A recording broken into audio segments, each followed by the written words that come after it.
Peter, we are getting close to the end of the summit. 3 days of incredible tokenization fun, if you ask me. But today we're really getting into the weeds of it.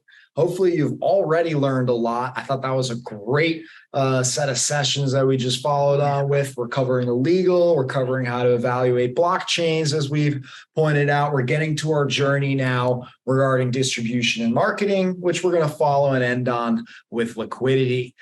So right now, the important thing we're going to focus on is, as we mentioned before, essentially the ability or how you're going to plan for being able to raise the actual money that you need, which again has really not a lot to do with the technology. It makes it easier, but it is not the core components of what you should be focusing on when you're thinking about your distribution strategy. So the considerations we're going to be covering on this session is, of course, the narrative. This is the hook. This is what people buy into in order to understand what the opportunity even is. We've got our target investor types. It's extremely important you don't just spray and pray and go as loud as possible and hope that the money will come in. The more accurate and focused you can get your marketing mix, your understanding of who your investors are, the easier it will be to convert them and reach them properly. We've of course been talking about the deal room. This is important. This is the actual meat that really usually gets the investors over the hump and making that investment. So we want to talk a little bit about that user experience. And last but not least, of course, part of your marketing mix of all the different ways you'll leverage distribution partners and other traditional marketing solutions in order to get that word out. Other words, Peter, it's fundraising on steroids. Right, it is. Are we looking at things from a globalized base as always? Exactly right. So let's get started off with the most important thing, right? Building that narrative. It's at this point one of the most viral videos in the world. Simon Sinek's why versus the what and the how. I think it's very easy for many people to go into the what. What is the investment? What are you buying into? What is the company or the opportunity? The how. That's where, again, we mentioned try to spend as little time as possible. People care less about how they're going to participate. It's cool that it's tokenized. It's not the reason that they're investing. And then, of course, the why is the true, tapping into the alignment within the consumer, within the investor as to, they align themselves with you in terms of your mission, not what you're doing, but why you are doing it. And so the message, probably needs to be concise and clear, huh, Peter? Absolutely. What we see even from our clients, there's usually something pretty specific they're leaning into. This is a tough, raising capital, it's no easy feat, especially when you're going distributed. It's a much wider base and you have a ton of potential there, very high ceiling. But to really meet that ceiling, you also need to be pretty specific.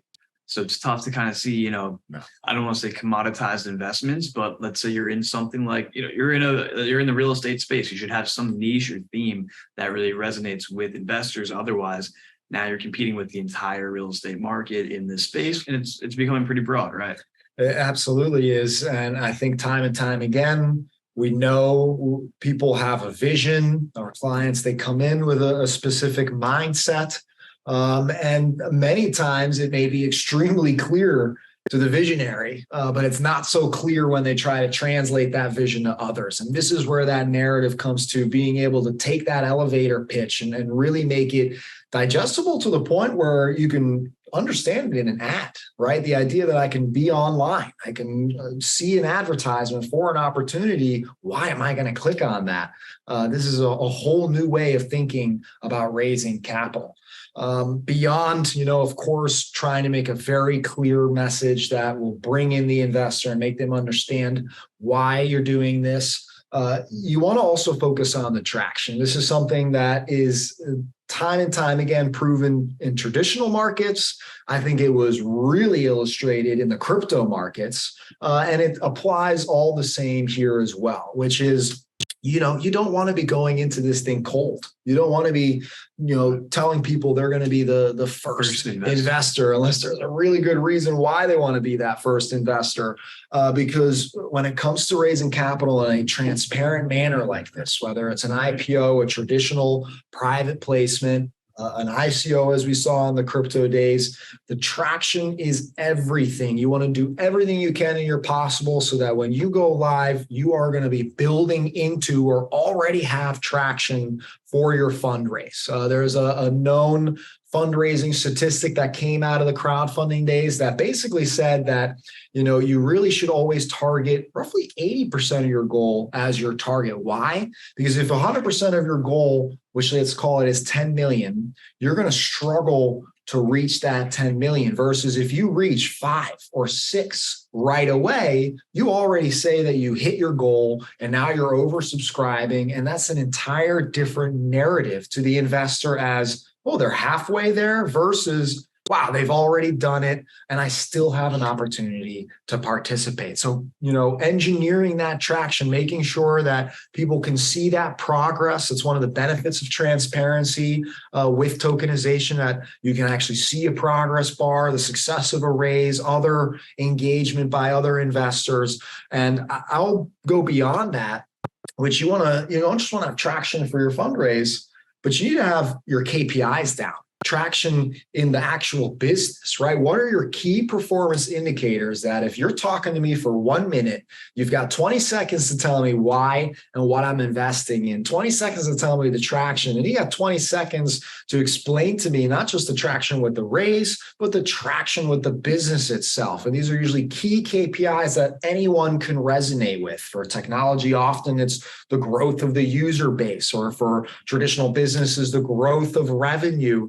It really depends across different asset classes. You want to try to identify what are those key KPIs that maybe throughout the raise are increasing and growing to show that momentum, or just to date before you go live with your fundraise. Here's how amazing your company has been. And it shows investors, exactly what you're focused on, what performance indicators matter, and therefore will be focused on once they raise the capital, right?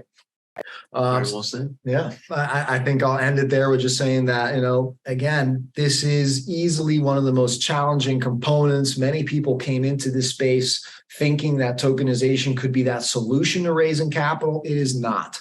It does not. It makes it easier for the investor. Again, lower investment minimums make it easier for an investor to participate. Potential liquidity solutions make it easier for them to not lock up their capital for a long time. That digital access makes it easier for them to participate, but it doesn't change your offerings, KPIs, your traction, your messaging.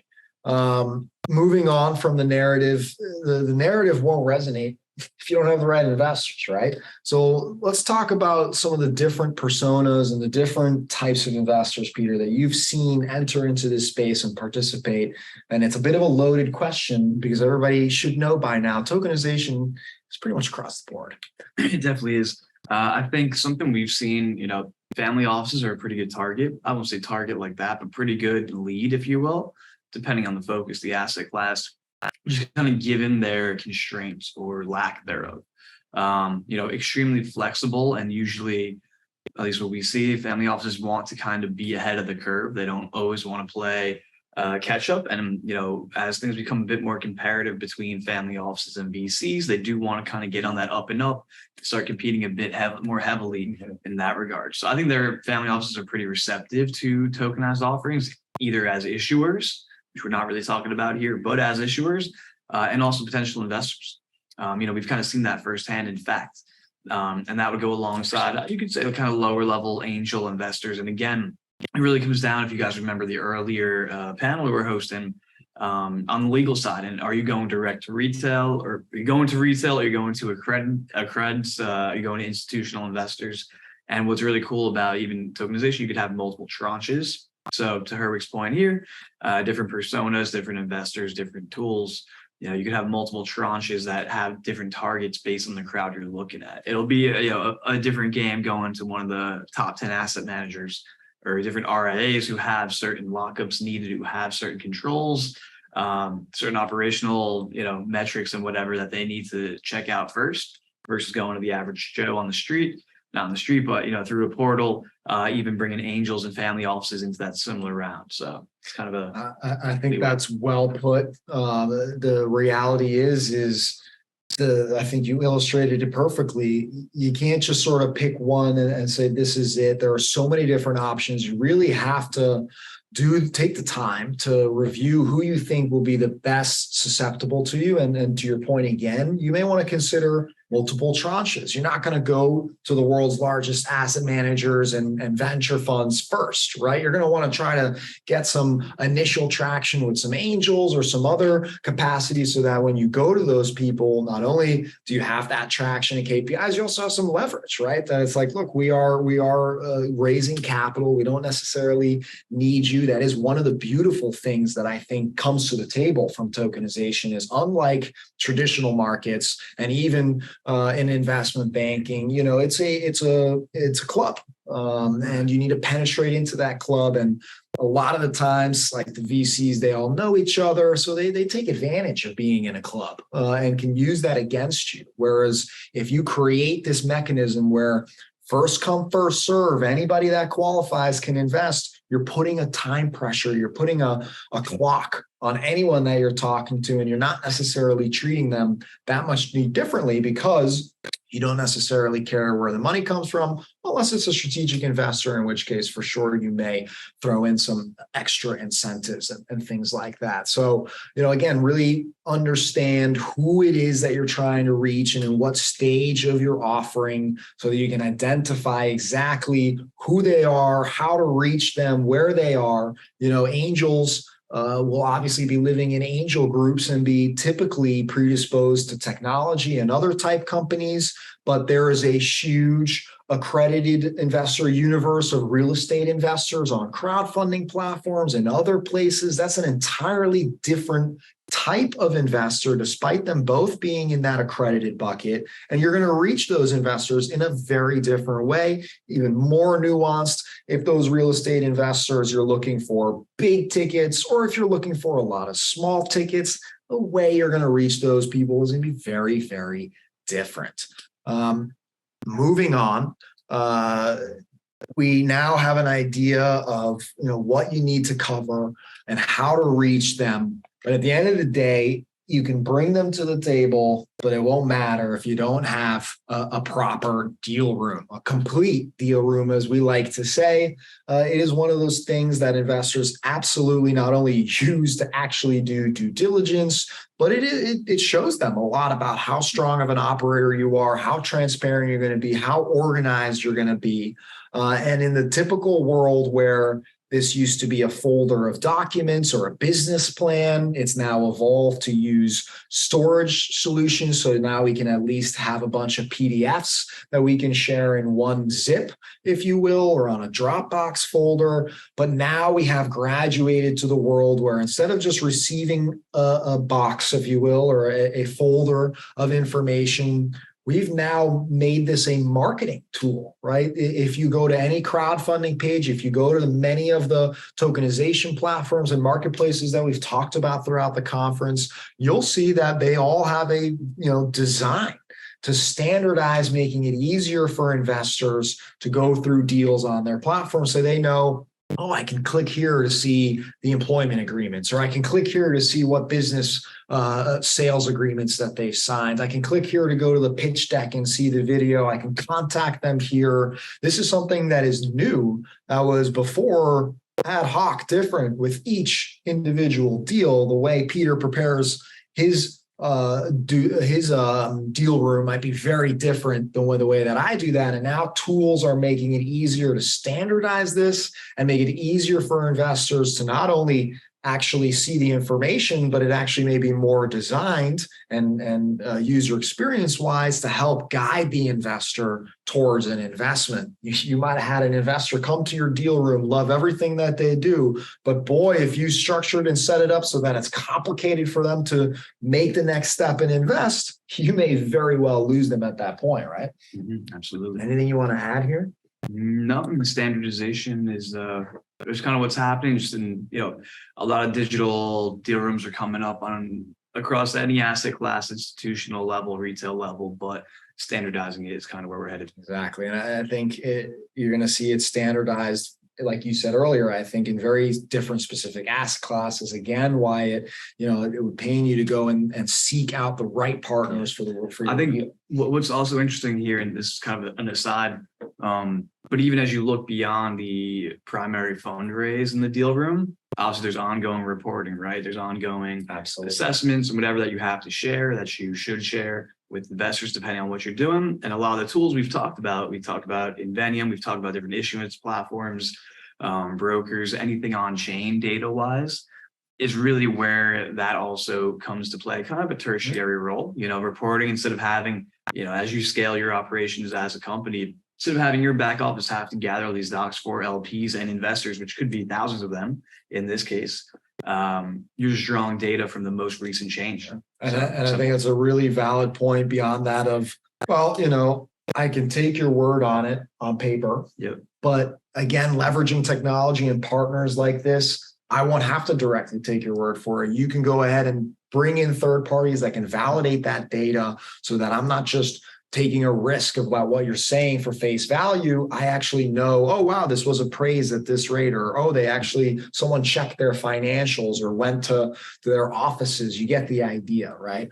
And I will point out that, of course, this technology, we've been saying it makes it super easy for investors to participate, potentially taking on thousands of investors all at once without necessarily having to scale that human back end. But we will point out that, we're not quite there yet industry-wise, where investors are used to just clicking buttons and investing and going through the process. We do encourage, of course, to have some kind of human support, human touch element in play in case an investor wants to call somebody or be instructed on how to go through the platform, et cetera. It definitely helps when it comes to closing the deal. Now, believe it or not, Peter, have you seen companies come to the space without any budget in mind for marketing? Yeah. Yeah. The answer is yes, folks. Can you believe that? Again, this is not a simple solution that magically raises you money. You can't just issue a token and hope they come. It's not the case. Yep. You need to treat this like a traditional marketing campaign. In the traditional fundraising methods, it would look a lot more like you're putting it all on yourself. You're going to reach out to investors, pitch them manually, hope to bring them on board after you send them your deal room. You sometimes may go a step up from there and leverage a broker dealer. And they're interesting because the way they're structured and legally allowed to, which make sure you look for this, that if someone is trying to bring in capital for you on a performance basis, if they are not a licensed investment banker with a broker dealer, they actually cannot be doing that. You need to be an investment banker to do a performance-based deal where they can actually say, instead of me giving $100,000 to a marketing campaign, I can say, you know what? Don't take any of my money, but I'll give you 5% of whatever you can bring in. This is, of course, much more friendly towards anyone raising money. And the performance aspect, of course, limits the potential risk, where if they don't bring anything, you didn't really lose all too much potentially. Whereas if they bring in a lot, you at least know exactly how much you're going to pay for what they brought in. But that's an opportunity, folks, because now that you can introduce traditional marketing, there is this concept of cost of capital. Ultimately, what did it take you to raise the money? If I needed $1 million to raise $10 million all in, our cost of capital is 10%. And so now that we can, enter the marketing mix, if you will, we could actually, in this example here on the slide, for example, if you spent $400K on marketing, that's 1% cheaper than if you were to go to a broker. So I don't know about you, but $100,000 is a lot. So if I have an opportunity to potentially save that instead of having to rely on the traditional mechanisms, well, again, that's the opportunity here. And you have to keep in mind that you have your marketing cost of capital to acquire investors and capital, but that is only just one component of the full mix of fees, which of course you've got legal fees, you're paying all the technology vendors, you might have compliance fees and other fees sprinkled in. You want to add all of that up to really understand your cost of capital. And truly, other than the opportunity to tap into new audiences and new features and benefits from this technology that are hard to quantify, it is easy to quantify what people paid in the past and how you might be able to save that kind of money using this technology today. So we're going to continue to see this industry, I think, develop and get clearer channels that are alternatives to brokers that make it much easier to potentially reach the audience that you're looking for in a more cost-effective manner than per se just relying on a broker dealer. Anything else you want to add on this? I think it'd be interesting to see what the broker dealers' activities are as well. There may be overlap between marketing and them. There could be a blended fee structure. And I mean, we've certainly seen a range just in the crowdfunding space and the tokenization space as a whole relative to traditional fee structures. So it's another thing to kind of evaluate and see where the overlap is. Yeah, I think that's a great point. And of course, it's a great transition point as well, because that's exactly what we're talking about now, right? Is you're creating a mix of different channels that you can evaluate individually to measure the performance, double down on what works, and strip whatever isn't. Again, giving you potentially a more effective use of the capital that you have, allocated in order to raise the capital as a whole. So it's important to go out and see, based on your narrative, based on the investor types that you're trying to reach, based on your budget and your marketing mix. It's very important to identify all of the different channels that you could potentially go to, and then work backwards to see, okay, this company's audience isn't necessarily as best suited for me, or this initial investment to test this channel is much cheaper. So we can go ahead and learn more about the capability or the success of that channel. And of course, you then go ahead and double down and want to leverage this either mix of brokers, which could be one broker, a broker tying in multiple brokers. You could be tapping into different communities and marketplaces. Simultaneous to that, you may have your own network that you're tapping into, that you're sending directly to you, so that there is no third-party split going on there, as well as leveraging those marketing channels that you can now tap into, which again, there may well be a future where we're going to start seeing lots and lots of digital ads for investment opportunities, just like you would any other type of e-commerce solution. We're talking about newsletters. We heard it from my co-founder at InvestReady, right? We have a database of over 16,000 verified accredited investors. They've all been verified because they invested in a deal. And that platform is a compliance company. They don't have a broker. There's nothing special about that, other than recently there's been a newsletter allowing these investors to see all these other opportunities that they now qualify for since they've been verified. And that's just a traditional marketing spend to be able to sponsor that newsletter and hopefully get enough clicks and interest to, of course, justify sponsoring it. So you're seeing a whole traditional world get almost upended and improved, because it's not getting destroyed. It's just getting made better to be able to work with other channels as well as just more efficiently as a whole. Well, as we come down to our last 5 minutes here, we talked about it with Robin on our legal session earlier. I think the Exodus use case is a prime example to be talking about, because they tapped into their own customer base on top of outside capital, which is one of the best use cases for a Reg A plus offering. When you've already got a large audience baked in, you can take advantage of that audience through tokenization by enabling all the tools and technology, as we pointed out earlier, where Exodus enabled all of their customers to, on their website, through the wallet technology that Exodus actually manages and created, to essentially trade into their company, into Reg A shares, via an atomic swap via crypto.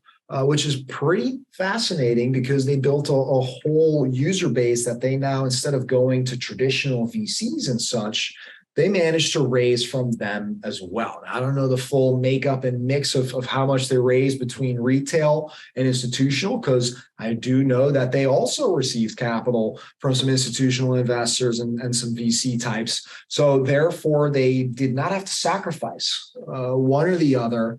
Which I think, again, it just shows that you can stay private, tap into your customers, leverage tokenization to give a lot of the features that everything you would have wanted if you were to go public. Now they didn't have to do. Seems like a real win to me. Yep, absolutely. And this ties in. Actually, we had a question in the chat just to clarify what we meant by platforms before, alongside brokers and I forget what else we said there. Channels like newsletters, but platform being like a listing platform.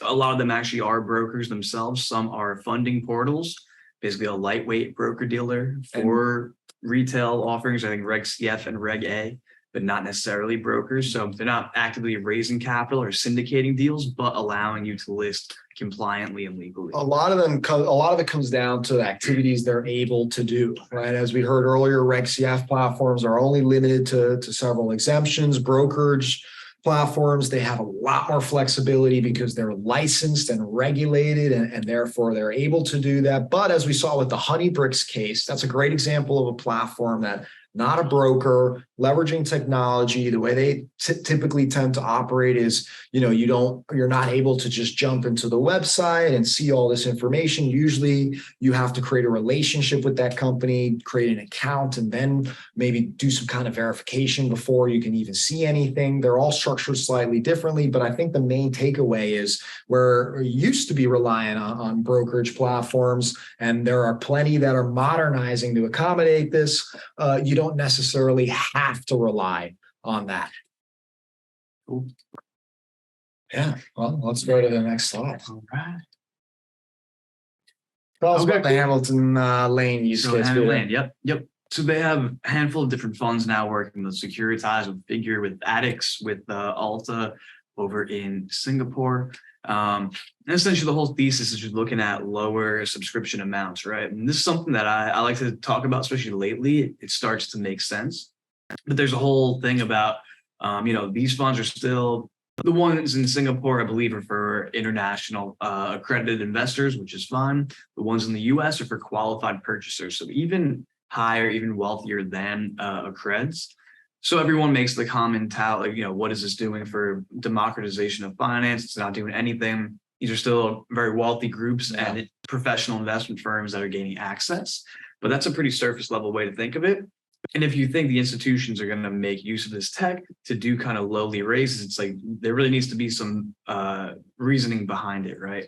And so when you think about a QP, typically has $5 million in investable assets and up.